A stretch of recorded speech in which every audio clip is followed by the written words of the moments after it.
খুব সাধারণ কয়েকটি প্রশ্ন আমরা যেটা বাংলাতে বলি, আজ থেকে আমরা কি করব, ইংলিশে বলবো। দেখো, তুমি এই ধারণাটি কোথায় পেয়েছিলে? তুমি কোথায় গিয়েছিলে? তুমি কোথায় নেমেছিলে? তুমি কোথায় অনুপ্রাণিত হয়েছ? তুমি কোথায় থেকে শুনেছিলে? এই যে বিষয়গুলো ডেলি লাইফে আমরা কিন্তু কোনো না কোনো প্রয়োজনে বলে থাকি, এগুলো বাংলাতে বললে এগুলো কী করতে হবে, আজ থেকে আমাদেরকে ইংরেজিতে বলতে হবে। দেখো এখানে কি সাধারণ একটা জিনিস ভাবো, দেখো একটা সাধারণ প্রশ্ন তৈরি করতে হলে আমরা কি করি, হেল্পিং ভার্ব প্রথমে আনি, তারপর সাবজেক্ট, তারপর মেন ভার্ব, তারপর অবজেক্ট বা আদার্স ওয়ার্ড। আর সিম্পল বাক্য অর্থাৎ অ্যাসার্টিভ সেন্টেন্স একটা সাধারণ বাক্য তৈরি কিভাবে করি, দেখো এখানে তুমি কোথায় গিয়েছিলে। সহজভাবে জাস্ট দেখো এই প্রশ্নগুলোর ইংলিশে কিভাবে করব আমরা কিন্তু অনেকে জানি, কিন্তু আমাদের এখানে একটা বিষয় বুঝতে হবে কিভাবে প্রশ্ন তৈরি করতে হয়, সহজে আমরা তৈরি করব।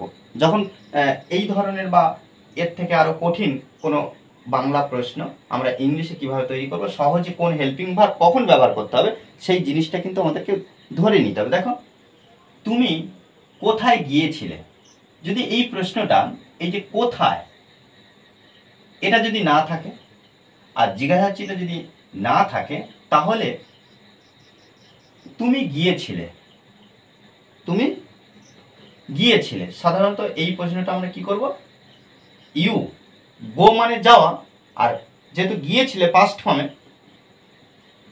ওয়েন্ট। দেখো তুমি গিয়েছিলে, সাধারণ প্রশ্ন, এটা V2, এটা দেখো সাধারণ একটা বাক্য, প্রশ্ন নয়, সাধারণ একটা বাক্য আমরা তৈরি করলাম। তুমি গিয়েছিলে, যদি এটাকে যদি আমরা এই যে ছোট বাক্যকে আমরা যদি প্রশ্নতে পরিবর্তন করি, তখন আমরা কি বলি, তুমি গিয়েছিলে, তুমি কি গিয়েছিলে, তুমি কি গিয়েছিলে। আর প্রশ্ন তৈরি করতে গেলে আমাদের কি করতে হচ্ছে,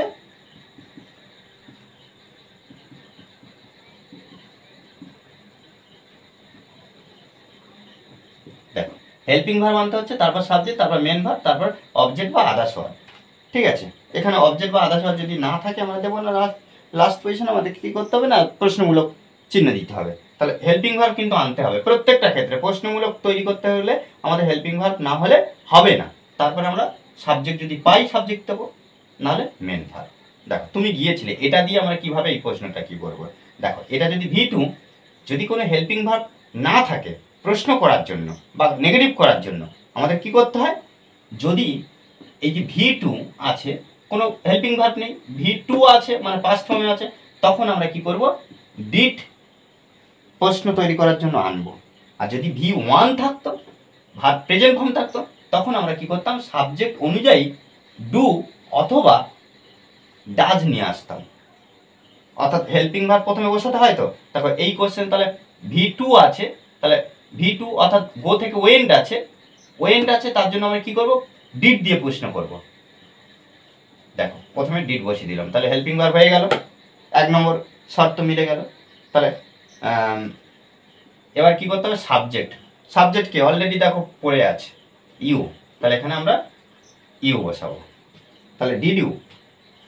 আর এরপরে কি বসাবো, মেন ভার্ব, মেন ভার্ব বসাবো। মেন ভার্ব কোনটা, অলরেডি এটা দেখো, আমরা এই যে মেন ভার্ব কি এখানে বসিয়ে দেবো না, এই ভুলটা করলে হবে না। মেন ভার্ব আছে আমরা বসিয়ে দেবো না, কারণ কেন বসাবো না, কারণ দেখো এখানে যে ওয়েন্ট V2, এই যে V2 পাস্ট টেন্সের জন্য আমরা কিন্তু ডিডটা নিয়ে এলাম, তাই ওখানে আর পাস্ট টেন্স থাকবে না। তাহলে এখানে আমরা এর প্রেজেন্ট ফর্মটা কোনটা, গো। দেখো তুমি গিয়েছিলে, তুমি গিয়েছিলে, তুমি কি গিয়েছিলে, ডিড ইউ গো, তুমি কি গিয়েছিলে, ডিড ইউ গো।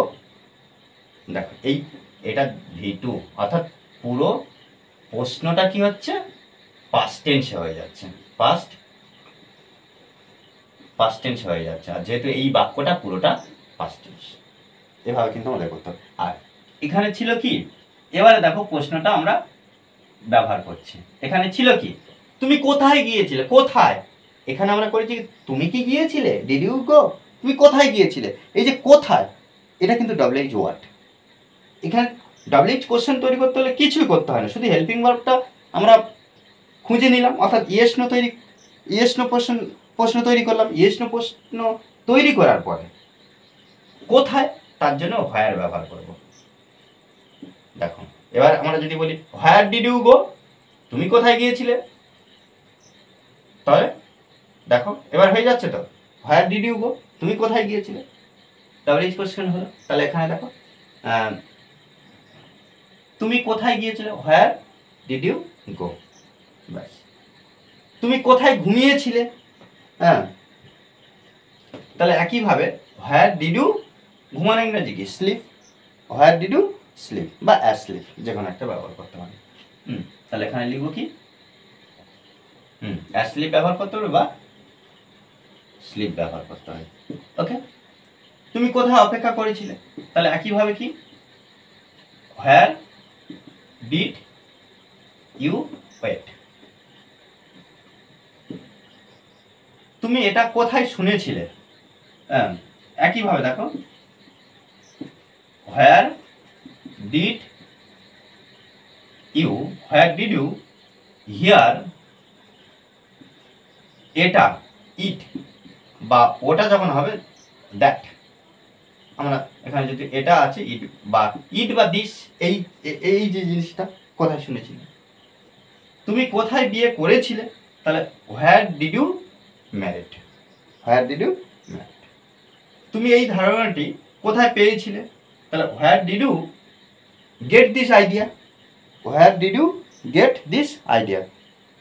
গেট মানে কি, পাওয়া, তাহলে তুমি এই ধারণাটি কোথায় পেয়েছিলে, তাহলে হোয়ার ডিড ইউ, হ্যাঁ, হোয়ার ডিড ইউ কোথায়, হোয়ার ডিড ইউ পেয়েছিলে, গেট ব্যবহার করলাম, আর এই ধারণাটি দিস আইডিয়া।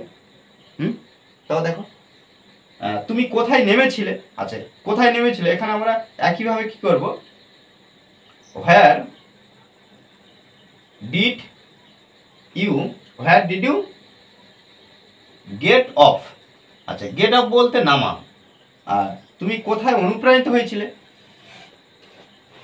তাহলে এখানে আমরা কি করব, where did you get inspired, তুমি কোথায় অনুপ্রাণিত হয়েছিলে। দেখো এভাবে এই প্রশ্নগুলো সহজভাবে আমরা একটু বুঝে ট্রান্সলেট করলাম।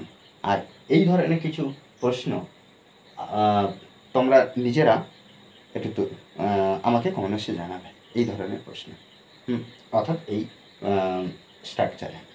ওকে, আর এই ক্লাসটি যদি ভালো লাগে অবশ্যই লাইক কমেন্ট শেয়ার, আর যারা এখনও পর্যন্ত এই চ্যানেলটি সাবস্ক্রাইব করেননি তারা অবশ্যই চ্যানেলটি সাবস্ক্রাইব করে পাশে থাকবেন। Okay, thanks for watching this video.